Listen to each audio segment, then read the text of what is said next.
Hello students, this is Dr. Amit Juneja, lecturer economics, Shahid Balwinder Singh Government Senior Secondary Smart School, Sabuana District, Fazilka.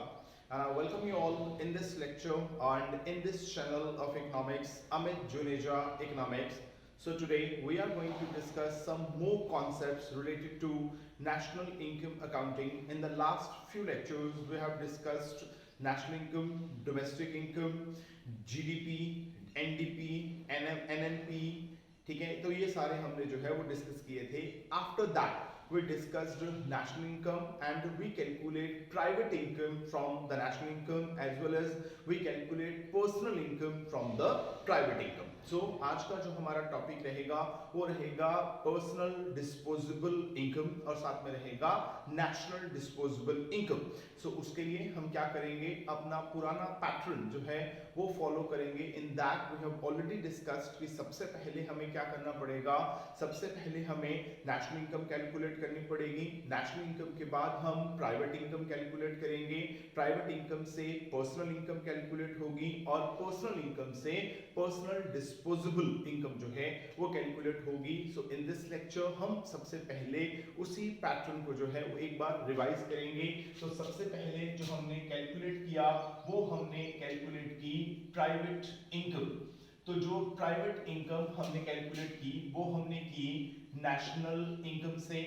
सो हमने क्या किया, सबसे पहले national income को calculate किया, फिर हमने ये कहा कि जो नेशनल इनकम है उसके अंदर दो तरह की इनकम होती है, एक गवर्नमेंट सेक्टर की और एक प्राइवेट सेक्टर की। तो हमें क्योंकि सिर्फ और सिर्फ जो है वो प्राइवेट इनकम कैलकुलेट करनी है तो हमें क्या करना पड़ेगा, हमें उसमें से गवर्नमेंट सेक्टर की इनकम जो है वो माइनस करनी पड़ेगी। तो गवर्नमेंट जो है वो दो तरह से काम करती है, एक थ्रू डिपार्टमेंट्स एंड एक थ्रू नॉन डिपार्टमेंट। तो हम दोनों की इनकम जो है वो माइनस करेंगे। तो हम माइनस करेंगे यहाँ पे सबसे पहले इनकम फ्रॉम प्रॉपर्टी, ये हमने ऑलरेडी डिस्कस किया हुआ है, एंड एंटरप्रेन्योरशिप टू किसको हो रही है, वो हो रही है गवर्नमेंट एडमिनिस्ट्रेटिव डिपार्टमेंट। ठीक है, तो ये हमने बीच में से जो गवर्नमेंट के एडमिनिस्ट्रेटिव डिपार्टमेंट्स हैं उनकी इनकम को माइनस कर दिया। उसके बाद हमने माइनस किया income of non departmental enterprises, तो हमने उसको भी जो है वो बीच में माइनस कर दिया। तो ये गवर्नमेंट के डिपार्टमेंट और नॉन डिपार्टमेंट की इनकम जो है वो माइनस हो गई। उसके बाद हमने कहा था कि जो नेशनल इनकम है उसके अंदर सिर्फ और सिर्फ फैक्टर इनकम होती है, पर जो प्राइवेट इनकम है उसके अंदर फैक्टर इनकम के साथ साथ ट्रांसफर्स भी होते हैं और वो ट्रांसफर्स जो हैं वो तीन तरह के होते हैं। तो वो तीन तरह के ट्रांसफर हमने इसके अंदर बाद में ऐड कर दिए। पहला था इंटरेस्ट ऑन नेशनल डेब्ट, हमने उसको इंक्लूड किया, प्लस हमने किए नेट, सॉरी यहां पे हम करंट नहीं लिखेंगे, नेट लिखेंगे, net current transfers from the government, और एक हमने प्लस करा net current transfers from rest of world. ठीक है, तो ये इससे हमारी जो प्राइवेट इनकम है वो क्या हो गई, वो कैलकुलेट हो गई। उसके बाद हमने प्राइवेट इनकम का ही एक फॉर्मूला जो है वो और किया, जिसके अंदर हमने कहा कि कई बार आपको नेशनल इनकम नहीं दिया होगा, आपको दिया होगा कि यहाँ पे नेट डोमेस्टिक प्रोडक्ट। ठीक है, कहां से इसको और इजी करना है तो आप इसको और इजी कर सकते हैं। तो यहाँ पे आपको लिखा होगा, कई बार आपको यहाँ पे दिया होगा factor income, okay, only factor income, factor income from net domestic product accruing to private sector, net domestic product का वो पार्ट फैक्टर इनकम पे जो प्राइवेट सेक्टर को मिला। पर हमने कहा था कि जब भी हम प्राइवेट इनकम कैलकुलेट करते हैं वो हमेशा हम नेशनल इनकम से कैलकुलेट करते हैं, पर यहाँ पे हमें क्या दिया हुआ है, डोमेस्टिक इनकम दी गई है। तो हमें सबसे पहले क्या करना पड़ेगा, जो डोमेस्टिक इनकम है उसको नेशनल इनकम के अंदर कन्वर्ट करना पड़ेगा। फॉर दैट हमने क्या किया, बीच में हमने ऐड किया net factor income from abroad, ये हमने ऐड कर दिया। तो डोमेस्टिक से क्या बन गया, नेशनल।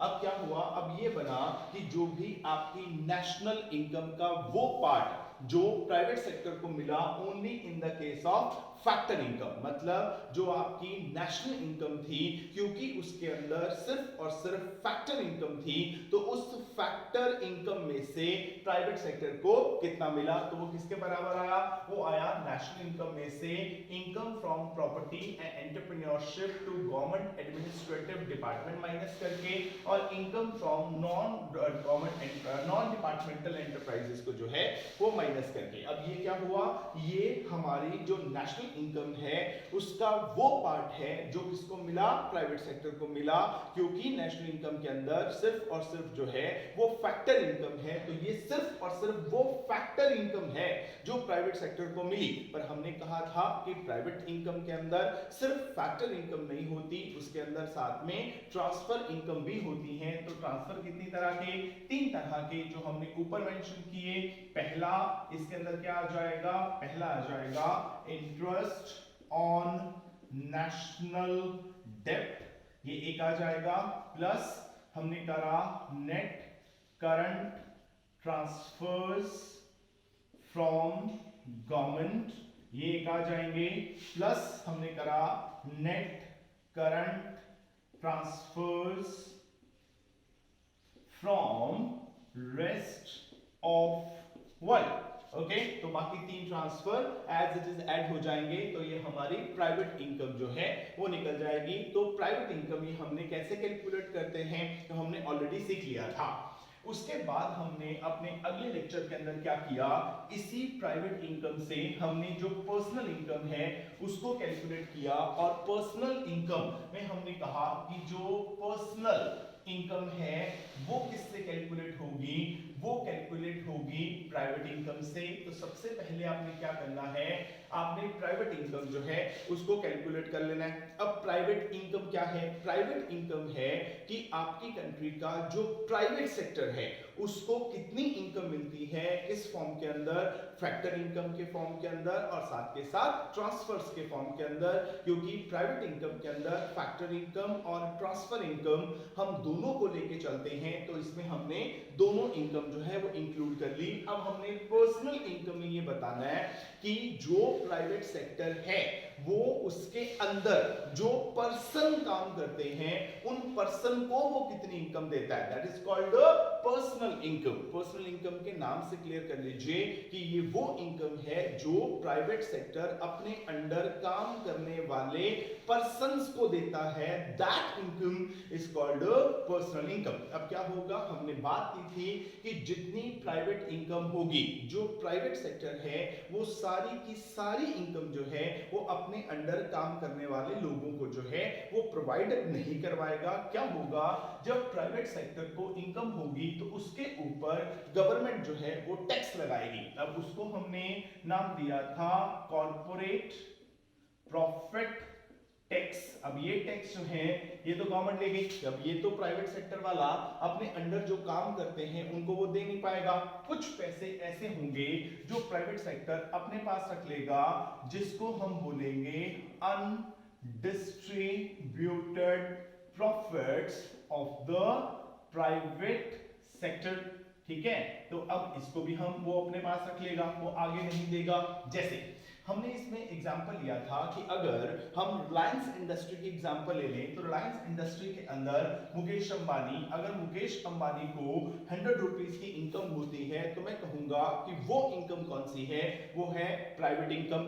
अब मुकेश अंबानी अपने अंडर काम करने वाले लोगों के अंदर कितनी इनकम डिवाइड करता है, कितनी इनकम उनको प्रोवाइड करता है, that income is called personal income. अब अगर मुकेश अंबानी को 100 रुपए की इनकम हुई है तो वो सारी की सारी इनकम जो है वो अपने अंडर काम करने वाले लोगों के अंदर डिवाइड जो है वो नहीं कर सकता। क्यों नहीं कर सकता?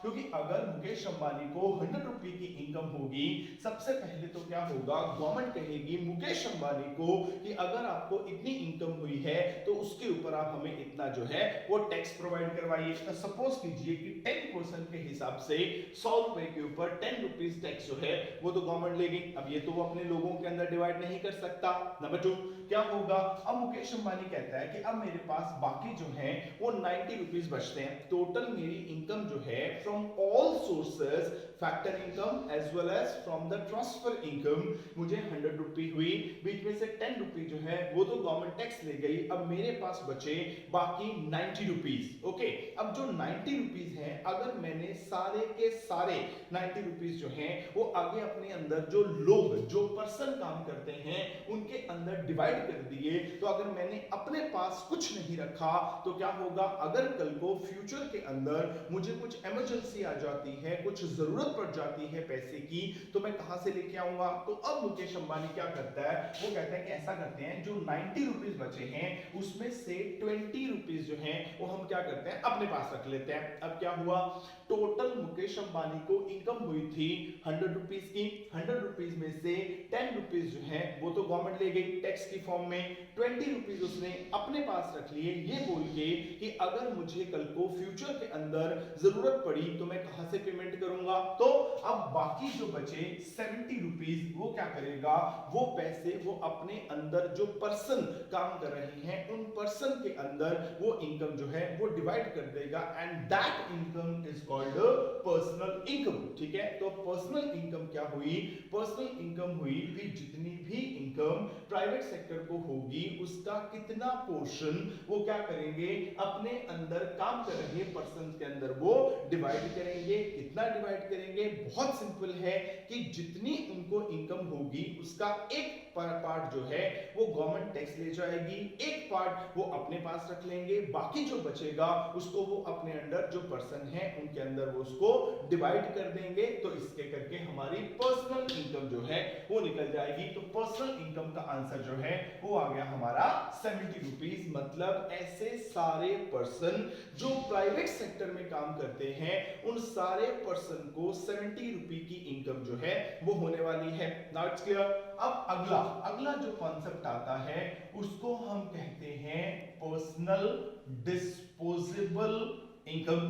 ठीक है, अब जो पर्सनल डिस्पोजेबल इनकम है वो क्या चीज है, अब इसको भी इसके नाम से क्लियर करते हैं। कहता है पर्सनल डिस्पोजेबल इनकम, मतलब जितनी भी पर्सनल इनकम हुई। ठीक है, ये बीच वाला डिस्पोजेबल वर्ड जो है एक बार हम इसको छोड़ देते हैं। आप ये सोचो कि जितनी भी पर्सनल इनकम हुई उस पर्सनल इनकम को कितना एस्पेक्ट क्या किया जा सकता है, उसको डिस्पोजेबल किया जा सकता है। डिस्पोजल का मतलब क्या हुआ कि हम उसका कितना पार्ट जो है या कितना पोर्शन जो है हम उसको खर्च कर सकते हैं अपनी मर्जी से। अब कैसे हुआ, अब सोचो कि अब अगर मुझे पर्सनल इनकम जो है वो 70 रुपीज हुई, जो मैंने ऊपर से कैलकुलेट की। अब वो कहता है कि इस 70 रुपीज का कितना पार्ट आप अपनी मर्जी से जो है वो खर्च कर सकते हैं। अब डोंट टेल मी कि अगर मुझे 70 रुपीज मिले हैं तो 70 के 70 रुपीज जो हैं वो अपनी मर्जी से मैं खर्च कर सकता हूं, ऐसा नहीं होगा।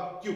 क्योंकि देखिए अब मेरी पर्सनल इनकम जो है वो 70 रुपीज हुई है। वो कहता है अब ये बताओ कि इस पर्सनल इनकम में से आप कितने खर्च करोगे। अब कितने खर्च करूंगा, अब मुझे इनकम हुई है, ठीक है, मैं प्राइवेट सेक्टर में काम कर रहा था, प्राइवेट सेक्टर को इनकम हुई 100 रुपीज की, गवर्नमेंट ने उसके ऊपर टैक्स लगाया 10 रुपी, निकल गए। ठीक है, 20 रुपीज उसने अपने पास रख लिए, निकल गए, बाकी बचे 70। तो मुझे हुई 70 रुपीज की इनकम। अब मैं उस 70 में से कितने खर्च करूंगा, अब 70 रुपी की जो इनकम हुई है वो मुझे हुई है। ठीक है, तो अब क्या होगा, अगर मुझे इनकम हुई है तो गवर्नमेंट मेरे पे टैक्स लगाएगी। देख भी तेरे को 70 रुपी की इनकम हुई है, अब तू टैक्स दे। कौन सा टैक्स? Income tax. अब इनकम टैक्स जो है वो क्या है, वो एक तरह का डायरेक्ट टैक्स है। डायरेक्ट टैक्सेस क्यों लगाए? क्योंकि डायरेक्ट टैक्स इसलिए लगाया क्योंकि अब ये टैक्स उस पर्सन पे लगेगा जिसको इनकम हुई, अब वही इसको भरेगा। सपोज करके देखो कि अगर 70 रुपए की इनकम मुझे हुई है तो गवर्नमेंट ने मेरे से ही टैक्स लेना है। गवर्नमेंट कहेगी 70 रुपए की इनकम आपको हुई है तो आप ही टैक्स दो। तो क्या होगा, जितनी मुझे इनकम होगी, अब मेरे को इनकम हुई, मेरे पे टैक्स लगा तो मैं ही भरूंगा। तो वो कौन सा टैक्स हुआ, वो हुआ डायरेक्ट टैक्स। अगर कोई और भरता तो वो क्या हो जाता, इनडायरेक्ट टैक्स। पर यहाँ पे हम क्या लेंगे, डायरेक्ट टैक्सेस लेंगे, क्योंकि जिसको इनकम हो रही है वही उस टैक्स को जो है वो भरने वाला है। इसका मतलब ये होगा कि अब अगर मुझे 70 रुपए की इनकम हुई है तो गवर्नमेंट कहती है कि 10% के हिसाब से 7 रुपए टैक्स जो है वो तो आप हमें दे दो। यानी मेरे 70 रुपीज में से 7 रुपीज जो है वो तो गवर्नमेंट ले गई। अब वो तो मेरे पास बचे नहीं, मैं तो उसको खर्च कर नहीं सकता। इसके अलावा क्या होगा, बहुत सारी क्या होंगी, मिसलेनियस रिसीप्ट्स होंगी। किसकी, गवर्नमेंट की। मतलब अब ये नहीं है कि गवर्नमेंट ने क्या किया, आपको देखा कि आपको जो है 70 रुपए की इनकम हुई थी, आपके ऊपर उसके हिसाब से 7 रुपए का टैक्स लगा दिया और आपसे सिर्फ 7 रुपए लेगी। गवर्नमेंट इसके अलावा और आपसे बहुत सारी रिसीप्ट जो है वो लेती है, तो इसलिए हम उनको नाम देते हैं miscellaneous receipts of the government. अब ये इसमें मिसलेनियस में क्या आता है, मिसलेनियस के अंदर आता है कि सपोज करो आप स्टूडेंट हो और आप बाइक पे जा रहे हो, 3 लोग बैठ के, यानी कि आपकी जा रही है ट्रिपली। तो आगे से पुलिस वाले मिल गए, तो पुलिस वाले ने कहा भी ट्रिपली तो अलाउड नहीं है, तो आपका तो चालान कटेगा। तो क्या हुआ, आप पे जो है वो चालान काट दिया 500 रुपए का। अब वो क्या हुआ, वो गवर्नमेंट ले गई आपसे पैसे। ठीक है, तो गवर्नमेंट आपसे बहुत तरह के जो फाइन होते हैं वो भी जो है वो कलेक्ट करती है इन वेरियस फॉर्म। जैसे मान लो मैं कार पे जा रहा था और मैंने सीट बेल्ट नहीं लगाई हुई थी तो मेरा चालान कट गया, या मेरे पास पोल्यूशन सर्टिफिकेट नहीं था, या मेरे पास इंश्योरेंस सर्टिफिकेट नहीं था, तो इससे जो है वो मेरा चालान कटा, तो गवर्नमेंट ये भी पैसे लेके जाएगी। तो अब कहता है वो भी बीच में से जो है वो निकाल दो, क्योंकि वो भी जो पे किए जाएंगे वो जितनी मुझे इनकम होगी उसी में से ही पे किए जाएंगे। तो क्या हुआ, मुझे 70 रुपए की इनकम हुई, बीच में से 7 रुपए जो है वो तो गवर्नमेंट डायरेक्टली टैक्सेस के तौर पे मेरे से ले गई। 7 रुपए जो है 10% के हिसाब से आप हमें टैक्स दे दीजिए, तो 7 रुपए टैक्स जो है वो तो गवर्नमेंट सीधा सीधा ले गई। तो उसके बाद क्या हुआ, गवर्नमेंट ने बहुत सारी मिसलेनियस रिसीप्ट्स भी कर ली। तो 3 रुपए सपोज करो उसके फॉर्म में गए, तो मैं बोलूंगा कि देखिए जी 70 रुपए इनकम हुई थी, अगर आप ये सोचो कि मैं 70 के 70 रुपीस को डिस्पोजेबल कर सकता हूं, एक्सपेंडिचर कर सकता हूं, स्पेंड कर सकता हूं, खर्च कर सकता हूं, तो आपका सोचना गलत है। क्योंकि अगर मुझे इनकम हुई है तो गवर्नमेंट मुझ पे टैक्स लगाने वाली है, वो पैसे तो गवर्नमेंट ले जाएगी, मतलब वो तो मेरे पास बचने नहीं वाले, वो तो मैं खर्च कर नहीं सकता। इसके अलावा गवर्नमेंट और बहुत सारे मिसलेनियस रिसिप्ट भी लेने वाली है, तो वो भी गवर्नमेंट ले जाए। बाकी जो बचा, अब बाकी कितने बचे, 60 रुपीस। अब ये 60 रुपीस जो है वो मेरे हैं, मैं इसको जहां मर्जी जैसे चाहे खर्च करूं, तो हम इसको क्या नाम देंगे, हम इसको पर्सनल डिस्पोजेबल इनकम का नाम जो है वो देंगे। तो पर्सनल डिस्पोजेबल इनकम क्या हुई, भी जितनी भी पर्सनल इनकम हुई उस पर्सनल इनकम में से सारे के सारे टैक्सेस पे करके, सारी की सारी मिसलेनियस रिसीप्ट्स पे करके, जो एंड में आपके पास बचेगा, जो आपके पैसे होंगे जिसको आप जब चाहे खर्च कर सकते हैं, उन पैसों को हम नाम देंगे personal disposable income. Okay, that's clear. तो अब क्या हुआ, अब हमने एक लाइन पकड़ी। लाइन कैसे पकड़ी, सबसे पहले हमने क्या किया, सबसे पहले हमने जो है वो नेशनल इनकम कैलकुलेट किया, नेशनल इनकम से हमने जो है वो प्राइवेट इनकम कैलकुलेट करी, प्राइवेट इनकम से हमने जो है वो पर्सनल इनकम कैलकुलेट की, और पर्सनल इनकम से हमने जो है वो पर्सनल डिस्पोजेबल इनकम जो है वो हमने कैलकुलेट कर ली। तो आपने इसी सीक्वेंस को जो है वो फॉलो करना है। ठीक है, सबसे पहले नेशनल इनकम निकाल लीजिए, उसके बाद प्राइवेट इनकम निकाल लीजिए, उसके बाद प्राइवेट इनकम में से जितने टैक्सेस गवर्नमेंट ले जाती है in the form of corporate profit taxes, और जो भी उस प्राइवेट सेक्टर के अनडिस्ट्रीब्यूटेड प्रॉफिट्स हैं उसको निकाल दीजिए। तो क्या होगा, वो इनकम होगी जो वो अपने पर्सन के अंदर जो है वो डिवाइड करेगा, and that becomes a personal income. अब पर्सनल इनकम हो गई। अब पर्सनल इनकम में से कितनी इनकम वो डिस्पोज ऑफ कर सकता है, कितनी इनकम वो स्पेंड कर सकता है, वो कैसे पता लगेगा? भाई जितनी भी पर्सनल इनकम होगी उसमें से गवर्नमेंट क्या करेगी, टैक्सेस लेगी, वो माइनस कर दो, और बहुत सारी मिसलेनियस रिसीप्ट्स लेगी, वो भी माइनस कर दो। तो जो एंड में आंसर बचेगा वो उस पर्सन के पास ऐसे पैसे होंगे जिसको वो जब चाहे, जहां चाहे, जैसे चाहे, अपनी मर्जी से क्या कर सकता है, स्पेंड कर सकता है। तो उसको हम बोलेंगे पर्सनल डिस्पोजेबल इनकम। कई बार क्या होगा, आपको जो है वो उल्टा सीक्वेंस पकड़वाएगा, मतलब आपको जो गिवन होगा वो आपको गिवन होगी पर्सनल डिस्पोजेबल इनकम। ठीक है, तो आपको कहेगा कि आप इससे नेशनल इनकम निकालो। तो पर्सनल डिस्पोजेबल इनकम से कभी भी डायरेक्टली नेशनल इनकम जो है वो नहीं निकल सकती। सबसे पहले क्या करना पड़ेगा, पर्सनल डिस्पोजेबल इनकम से हम पर्सनल इनकम निकालेंगे। कैसे? अब ये आपको गिवन होगा, इसकी वैल्यू नहीं पता होगी, इन दोनों की वैल्यू पता होगी। तो क्या करेंगे, इन दोनों को उठा के इधर ले आएंगे। तो पर्सनल डिस्पोजेबल इनकम से क्या निकल जाएगी, पर्सनल इनकम निकल जाएगी। फिर जो पर्सनल इनकम निकलेगी उसकी वैल्यू यहाँ पे पुट कर देंगे, यहाँ पुट कर दी। तो या प्राइवेट इनकम की वैल्यू आपको नहीं पता होगी, इन दोनों की वैल्यू पता होगी, तो इसको उठा के इधर ले जाएंगे तो प्राइवेट इनकम निकल जाएगी। फिर प्राइवेट इनकम से क्या होगा, नेशनल इनकम निकल जाएगी। तो सीक्वेंस जो है वो एज इट इज ही रहने वाला है, पहले नेशनल, फिर प्राइवेट, फिर पर्सनल डिस्पोजेबल, या हम कह सकते हैं पहले पर्सनल डिस्पोजेबल, फिर पर्सनल, फिर प्राइवेट और फिर नेशनल इनकम। ये आपका प्रॉपर सीक्वेंस जो है वो रहने वाला है। ठीक हो गया? तो ये थी आपकी पर्सनल डिस्पोजेबल इनकम। अब इसमें एक कॉन्सेप्ट जो है वो और आता है जिसको हम कहते हैं नेशनल डिस्पोजेबल इनकम। हम आमतौर पे क्या करते हैं कि जो नेशनल इनकम है और जो नेशनल डिस्पोजेबल इनकम है, हम दोनों को एक ही समझ लेते हैं कि प्राइवेट या पर्सनल डिस्पोजेबल इनकम और नेशनल डिस्पोजेबल इनकम एक ही बात है, पर दोनों में बहुत डिफरेंस है। नेशनल डिस्पोजेबल इनकम क्या है, अब इसको भी इसके नाम से जो है वो पकड़ेंगे। अब नेशनल डिस्पोजेबल इनकम, अब सोचो ये कौन सी इनकम होगी, ये वो इनकम है, ध्यान से पढ़िए, कहता है आपके पास जितनी नेशनल इनकम है, ओके, जो बीच में ये डिस्पोजेबल लगा हुआ है, एक बार इसको छोड़ रहे हैं, वो कहता है जितनी आपके पास नेशनल इनकम है, आप उस नेशनल इनकम का कितना पार्ट जो है वो डिस्पोजेबल कर सकते हो, मतलब आप अपनी नेशनल इनकम का कितना पार्ट जो है वो आप स्पेंड कर सकते हो, खर्च कर सकते हो। अब कैसे? सपोज करो कि अब जैसे हमने कहा था अगर यहाँ पे नेशनल ना होता तो क्या होता, पर्सनल होता, पर्सनल डिस्पोजेबल इनकम। ठीक है, तो वो हमने किससे निकाला था, पर्सनल इनकम से। वैसे ही नेशनल डिस्पोजेबल इनकम किससे निकलेगी, नेशनल इनकम से। नाम से क्लियर कर लीजिए कि अब सोचो वो कहता है कि आप अपनी नेशनल इनकम का कितना हिस्सा खर्च कर सकते हैं, नेशनल इनकम का कितना हिस्सा खर्च कर सकते हैं। तो हमें अब यहाँ पे नेशनल इनकम जो है वो लेनी पड़ेगी। तो हमने क्या किया, सबसे पहले तो अपनी नेशनल इनकम ले ली और ये देखना है कि हमारे पास पूरी कंट्री के अंदर कितनी नेशनल इनकम है जिसे हम खर्च कर सकते हैं। ठीक हो गया? तो एक तो जितनी हमारी नेशनल इनकम है वो तो है।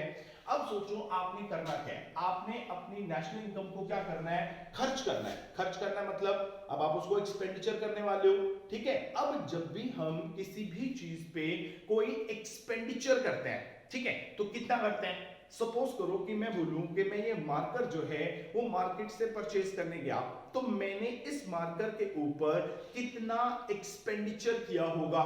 सोचो, अगर मैं कहूं कि मैंने इसके ऊपर 25 रुपए जो है वो स्पेंड किए, क्यों किए, क्योंकि इसका प्राइस जो था वो 25 रुपए था। मतलब हम किसी भी चीज पे कितना खर्चा करते हैं वो क्या होता है, वो उसका प्राइस होता है। तो अब हमने क्या करना है, वो कहता है आप ये बताओ कि आप अपनी नेशनल इनकम को कितना खर्च कर सकते हो। अब जब भी कोई भी खर्चा होगा वो किस पे होगा, खर्चा हमेशा मार्केट प्राइस पे होता है। कि हम किसी भी चीज पे कितना खर्चा करते हैं वो इस बात पे डिपेंड करता है कि उसका मार्केट प्राइस कितना है। अगर किसी चीज का मार्केट प्राइस जो है वो 10 रुपी है तो हम उस पे खर्चा कितना करेंगे 10 रुपीज। अगर किसी चीज का मार्केट प्राइस 10,000 रुपी है तो हम उसके ऊपर कितना खर्चा करेंगे 10,000 रुपी।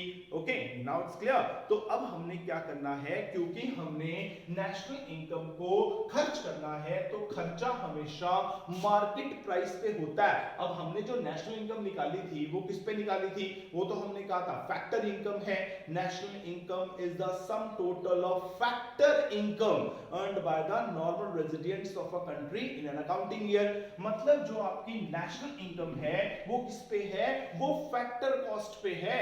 पर जो खर्चा होना है वो किस पे होना है, वो तो मार्केट प्राइस पे होना है। यानी आपको ऑलरेडी फैक्टर कॉस्ट जो है वो गिवन है, क्योंकि जो खर्चा होगा वो किस पे होगा, मार्केट प्राइस पे। क्योंकि हमने अब नेशनल इनकम नहीं निकालनी, हमने निकालना है नेशनल इनकम कितनी खर्च हो सकती है। तो खर्चा हमेशा मार्केट प्राइस पे होता है। अब आपकी जो नेशनल इनकम है वो फैक्टर कॉस्ट पे है, तो सबसे पहले क्या करो, फैक्टर कॉस्ट को मार्केट प्राइस पे जो है वो कन्वर्ट कर लो। अब फैक्टर कॉस्ट को मार्केट प्राइस पे कन्वर्ट करूंगा तो बीच में क्या ऐड करते हैं, उसमें हम ऐड करेंगे नेट इनडायरेक्ट टैक्सेस।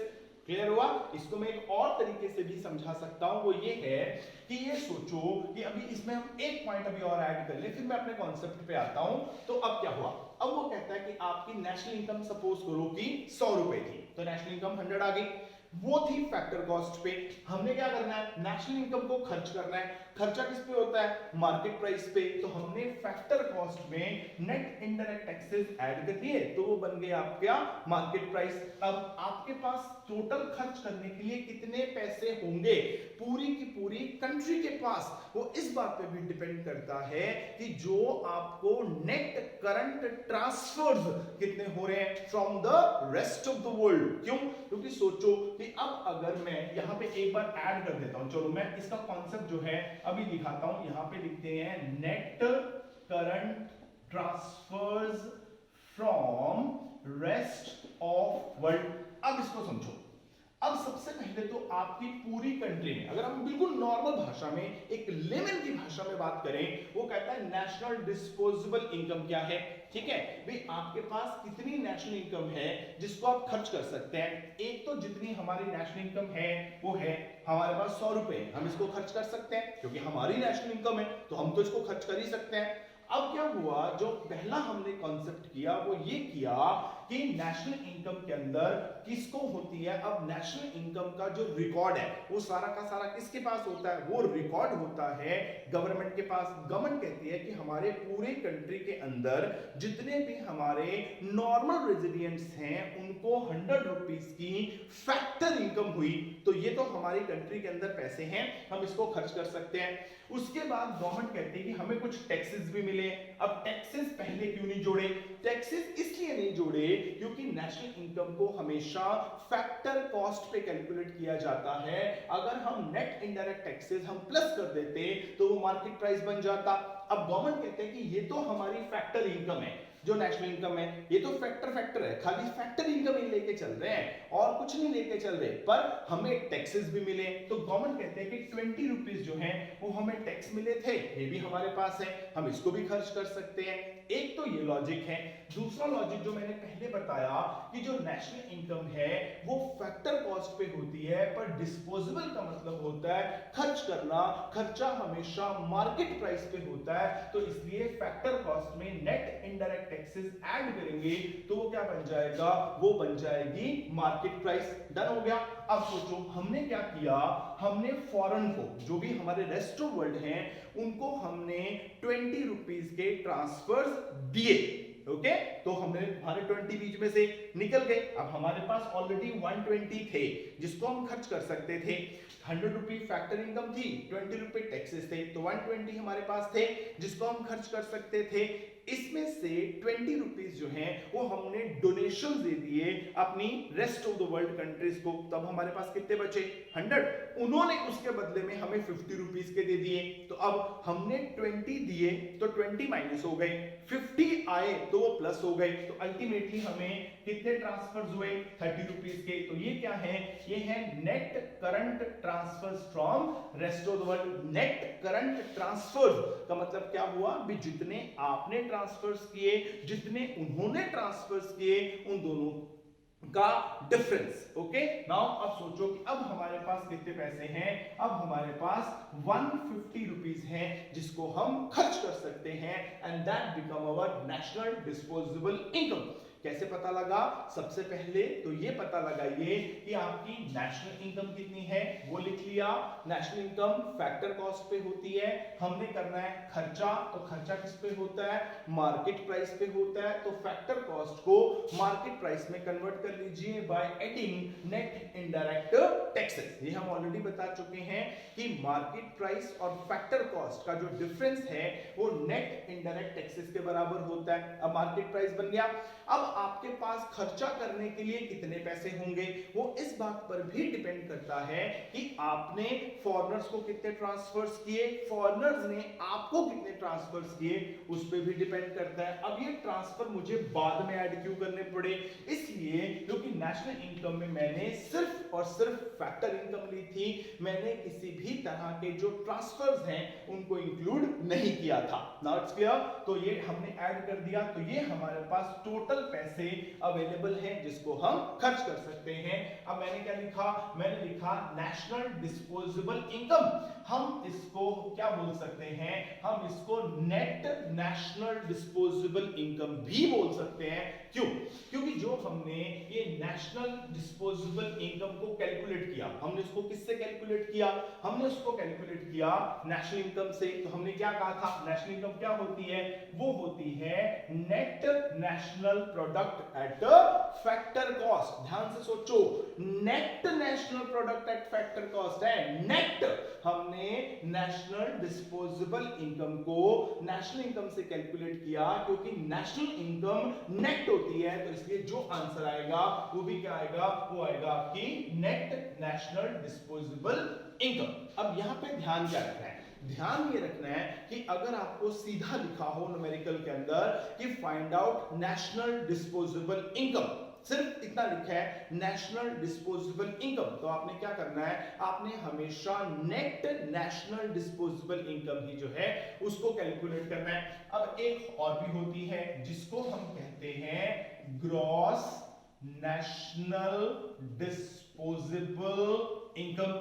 ठीक है, अब ये आपने तब कैलकुलेट करनी है जब आपको बोला गया हो, भी अगर उसके साथ ग्रॉस लगा हुआ है तो आपने कैलकुलेट करनी है। अगर ग्रॉस नहीं लगा, सिर्फ नेशनल डिस्पोजेबल इनकम लगा है, सिर्फ इतना लिखा है, ना नेट लगा ना ग्रॉस लगा, कुछ नहीं लगा, तो आपने नेट नेशनल डिस्पोजेबल इनकम जो है उसी को ही कैलकुलेट करना है। तो अब हम क्या करेंगे, अब सबसे पहले हम निकालेंगे जो भी हमारी नेट नेशनल डिस्पोजेबल इनकम है वो निकाल लीजिए, इसको सॉल्व कर लो। अब देखो, है नेशनल, बनाना भी नेशनल है, कोई चेंज नहीं, है डिस्पोजेबल, बनाना भी डिस्पोजेबल है, कोई चेंज नहीं, है इनकम, बनाना भी इनकम है, कोई चेंज नहीं, है नेट और बनाना क्या है ग्रॉस। अब आपको नेट और ग्रॉस का डिफरेंस क्लियर होना चाहिए।